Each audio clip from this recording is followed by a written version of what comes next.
మోనికా రవికిరణ్ అని ఇద్దరు నా దగ్గరికి ప్రెగ్నెన్సీ ప్లాన్ చేసుకుంటున్నాం, మ్యారేజ్ అయ్యి 2 years అయింది అని చెప్పి చెకప్ చేయించుకుందామని వచ్చారు.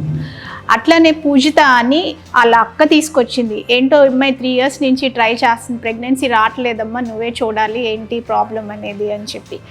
సో ఒక ఆయన నా అంతటిగా నేను టెస్ట్ చేసుకుందాము, నా కౌంట్ ఎలా ఉంది, అన్నీ బాగున్నాయా లేవా చెక్ చేసుకుందాం అని చెప్పి ఇంకొక ఆయన వచ్చారు. ఇట్లా ప్రెగ్నెన్సీ ప్లాన్ చేసుకునే ముందు వైద్యుల్ని ఎప్పుడు సంప్రదించాలి, ఏ రకమైన ప్లానింగ్ చేసుకోవాల్సిన అవసరం పడుతుంది ప్రెగ్నెన్సీకి ముందు, అసలు అవసరమా లేదా ఇది ఏమీ అవసరం లేదు, pregnancy by chance by accident న్యాచురల్గా వచ్చేస్తుంది కాబట్టి ఎప్పుడు వస్తే అప్పుడు ప్రెగ్నెన్సీ వచ్చింది అని వెయిట్ చేయొచ్చా, వివరాల్లోకి చూద్దాం. నేను డాక్టర్ సుజాత వెలంగి. ఈరోజు మీకు ప్రెగ్నెన్సీ ప్లాన్ చేసుకునేటప్పుడు ఏ రకంగా ప్లాన్ చేసుకోవాలి, ఎట్లా మనకి ఇది ఉపయోగపడుతుంది ఈ ప్రెగ్నెన్సీ ప్లానింగ్ చూద్దాం. సో నేను చెప్పిన మోనికా వాళ్ళు టెస్ట్ చేయించుకోవడానికి వచ్చినప్పుడు తనకి నేను అన్ని టెస్టులు చేసి చూసుకుని ట్యూబ్స్ ఎలా ఉన్నాయి అని చెక్ చేస్తే 7వ రోజు ట్యూబల్ టెస్ట్ చేసి చూస్తే ట్యూబ్స్ బ్లాక్ ఉన్నాయని తెలిసింది. 2 ట్యూబ్స్ బ్లాక్ అయిపోయినాయి తనకి. సో 2 years అయింది మ్యారేజ్ అయ్యి, 24-25 years ఉన్నాయి తనకి, చిన్న పిల్ల. అప్పుడే నీకెందుకు ఈ IVF ట్రీట్మెంట్స్, ఈ ట్రీట్మెంట్స్ అన్నీ అవసరం లేదు, వెయిట్ చేయొచ్చు, ఇటువంటి అన్ని రకరకాల అడ్వైజెస్ వస్తూ ఉన్నాయి. అయితే ట్యూబ్స్ ఉంటేనే కదా మనకి ప్రెగ్నెన్సీ వచ్చేది. సో ప్రీవియస్గా తనకి వచ్చిన ఇన్ఫెక్షన్స్ వలన ట్యూబ్స్ క్లోజ్ అయిపోయినప్పుడు మేమేం చేసామంటే ట్యూబ్స్ ఓపెన్ చేయటం కోసం లాప్రోస్కోపీ ప్రాసెస్ చేసి డై టెస్ట్ చేసినప్పుడు ఆ ట్యూబ్స్ ఓపెన్ అయినాయి. సో తనకి న్యాచురల్గా ప్రెగ్నెన్సీ వచ్చింది. సో మనకి టైం ఉంది, మా ఇంట్లో మా మదర్కి 5 years తర్వాత ప్రెగ్నెన్సీ వచ్చింది, లేట్ అయినా పర్వాలేదు, ఇటువంటి అపోహలకి వెళ్ళకుండా ఒక 1 year పాటు, సంవత్సరకాలం పాటు పీరియడ్స్ రెగ్యులర్గా వస్తున్నాయి, ఎటువంటి సమస్య లేదు, రెగ్యులర్గా భార్యాభర్త కలుస్తున్నారు, అటువంటప్పుడు 1 yearకి కూడా ప్రెగ్నెన్సీస్ రానప్పుడు మీరు ఒకసారి ఫర్టిలిటీ స్పెషలిస్ట్ని విజిట్ చేసి అన్ని కండిషన్స్ బాగున్నాయా లేవా, ఏమైనా సమస్యలు ఉన్నాయా అనేది చెక్ చేసుకోవాల్సి వచ్చింది. పూజిత ఎలా అయితే నా దగ్గరికి వచ్చిందో తనకి ఫస్ట్ టెస్ట్ చేసినప్పుడు థైరాయిడ్ లెవెల్స్ 300 ఉన్నాయి. సో ఇంత హై వాల్యూస్ ఆఫ్ థైరాయిడ్ ఉండి పీరియడ్స్ రెగ్యులర్ అంటే లేదండి నాకు పీరియడ్స్ రెగ్యులర్గా రావు అని చెప్పారు. ఆ థైరాయిడ్ లెవెల్స్ ఎండోక్రైనాలజిస్ట్ ఒపీనియన్ తీసుకుని తను ఆ వాల్యూస్ కరెక్ట్ చేసుకున్న తర్వాత she went on to have a natural pregnancy. అంతేకాదు ఆ థైరాయిడ్ మెడికేషన్స్ యూస్ చేసుకుంటూ రెగ్యులర్గా ఫాలోఅప్స్లో ఉన్న తర్వాత సెకండ్ ప్రెగ్నెన్సీ కూడా తనకి ఈజీగా వచ్చేసింది. సో థైరాయిడ్ ప్రాబ్లమ్స్ చాలా కామన్గా ఉంటాయి మనకి ప్రెగ్నెన్సీలో. సో బేసిక్గా ఇటువంటి సమస్యలు ఏమైనా ఉన్నాయా అనేది చూసుకోవాల్సి ఉంటుంది. పీరియడ్ ఇర్రెగ్యులారిటీస్ ఉన్నప్పుడు చాలామంది ప్రెగ్నెన్సీస్ ప్లాన్ చేసుకుంటున్నప్పుడు busy professionals, husband and wife ఇద్దరు వర్కింగ్, ఏదో క్యాంప్కి వెళ్తారు. సో ఎక్కడ మనం అన్నీ ఓవ్యులేషన్ ట్రాక్ చేసుకోవాలి, ఎలా చూడాలి, ఇవన్నీ చెక్ చేసుకుని చాలామంది ఏం చేస్తూ ఉంటారు, ovulation 12th day 14th day అవుతుంది అని చెప్పి ఆ 10th day to 14th or 15th day భార్యాభర్త కలుస్తూ ఉంటారు.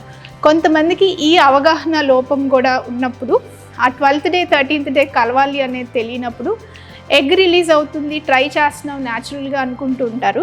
ఎగ్జాక్ట్గా 12th dayకి 14th dayకి మధ్యలో అవుట్ ఆఫ్ స్టేషన్ ఉండటం, ఇటువంటివన్నీ జరుగుతూ ఉంటాయి. సో మీరు కనుక ఫర్టిలిటీ స్పెషలిస్ట్ని విజిట్ చేసినట్టయితే మీ పీరియడ్స్ రెగ్యులరా, మీకు ఏ టైంకి ప్రెగ్నెన్సీకి రావడానికి, ఎగ్ రిలీజ్ అయ్యి మీరు కలిస్తే ఏది బెస్ట్ టైం అనేది మీకు అవగాహన పొందడానికి అవకాశం ఉంటుంది.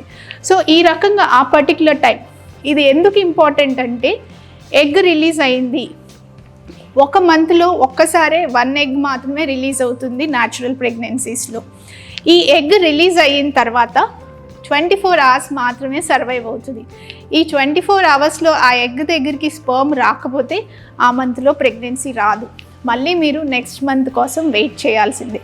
సో ప్రెషియస్ టైం, మీరు ప్రాపర్గా ప్లాన్ చేసుకుందాం, రెడీగా ఉన్నారు, ప్రెగ్నెన్సీ ప్లానింగ్ మనం కావాలి ఇప్పుడు పిల్లలు అని మీరు అనుకుంటున్నప్పుడు ఆ పీరియడ్స్ రెగ్యులరా ఇర్రెగ్యులరా, మీకు ఏమైనా సమస్యలు ఉన్నాయా, హార్మోన్ టెస్ట్ కానీ బ్లడ్ పర్సంటేజ్ కానీ ఇవన్నీ చెక్ చేసుకోవాల్సిన అవసరం ఉంటుంది. ఇంకొక కపుల్ కొంచెం పెద్దవాళ్ళు, వీళ్ళు 35-40 years దగ్గరికి వచ్చింది. ఆయనకి 40 years, ఆవిడ 35 years ఉన్నారు. మ్యారేజ్ అయ్యి 15 years అయింది. టీచర్స్ ఇద్దరు. సో వాళ్ళకి ఎటువంటి ప్లానింగ్ కానీ ఇవన్నీ కూడా మా వర్క్ పరంగా మాకు కుదరలేదు, ఇప్పుడు ఒకసారి ఇవాల్యుయేషన్ చేసుకుందామని వచ్చాము అని వచ్చారు. నా దగ్గరికి వచ్చినప్పుడు ఆయన షుగర్ టెస్ట్ చేపిస్తే HbA1c లెవెల్ 10 ఉండింది. సో ఇంత హై లెవెల్స్ ఆఫ్ షుగర్ కంట్రోల్లో లేదేంటి అంటే ఒక్కొక్క రోజు వేసుకుంటున్న టాబ్లెట్స్ ఒక్కొక్క రోజు వేసుకోవట్లేదు అన్నారు ఆయన. సో అంత హై లెవెల్స్ ఆఫ్ షుగర్స్ ఉన్నప్పుడు స్పర్మ్ యొక్క నాణ్యత తగ్గిపోయే అవకాశాలు ఉంటాయి. సో దాని నుంచి ప్రెగ్నెన్సీస్ రావటానికి ఇబ్బందులు ఏర్పడవచ్చు. సో ఇవన్నీ కూడా ప్రెగ్నెన్సీ ప్లాన్ చేసుకునేటప్పుడు మీరు ఒక ఫర్టిలిటీ స్పెషలిస్ట్ని విజిట్ చేసినప్పుడు ఇవన్నీ కనుక్కోవటానికి అవకాశం ఉంటుంది. సో ప్లాన్ చేసుకునేటప్పుడు మీరు మెయిన్గా హస్బెండ్ అండ్ వైఫ్ మాట్లాడుకుని ఇది మాకు కరెక్ట్ టైం, వీఆర్ రెడీ, ఇప్పుడు మాకు ప్రెగ్నెన్సీ కావాలి అని అనుకున్న తర్వాత ఒక్కసారి ఫర్టిలిటీ స్పెషలిస్ట్ని విజిట్ చేయండి. అన్ని ప్రీనేటల్ టెస్ట్ చేయించుకోండి. ఏమైనా సప్లిమెంట్స్ అవసరం అవుతున్నాయి, ఫోలిక్ యాసిడ్ సప్లిమెంట్స్, మెడికేషన్స్, ఇవన్నీ స్టార్ట్ చేయండి. కనీసం 3 నెలల ముందు ప్రెగ్నెన్సీ ప్లాన్ చేసుకుంటున్నప్పుడు ఈ ఫోలిక్ యాసిడ్ మాత్రలు అనేవి వేసుకోవాల్సిన అవసరం ఉంటుంది. సో ఇట్లా మీరు మీ ప్లానింగ్ గైడెడ్గా ఒక ప్రాపర్ వేలో మనం చెక్ చేసుకుంటున్నప్పుడు అది ఒక యాక్సిడెంటల్ ప్రెగ్నెన్సీ అయింది, అయ్యో ఇప్పుడు ప్రెగ్నెన్సీ వచ్చింది, నేను జర్నీ చేశాను, నాకు బ్లీడింగ్ అయింది, ప్రెగ్నెన్సీ ఇబ్బంది అయింది, ఇటువంటి మిస్హ్యాప్స్ అవ్వకుండా మనం అరికట్టడానికి అవకాశం ఉంటుంది. Hope this video is useful. If you have friends or family members ఎవరైనా ప్రెగ్నెన్సీ ప్లాన్ చేసుకుంటున్నారు, కొత్తగా మ్యారేజ్ అయింది, తప్పకుండా వాళ్ళతో ఈ వీడియో షేర్ చేయండి. కొంతవరకు ఇన్ఫర్మేషన్ స్ప్రెడ్ చేసినట్టు అవుతుంది. Thank you.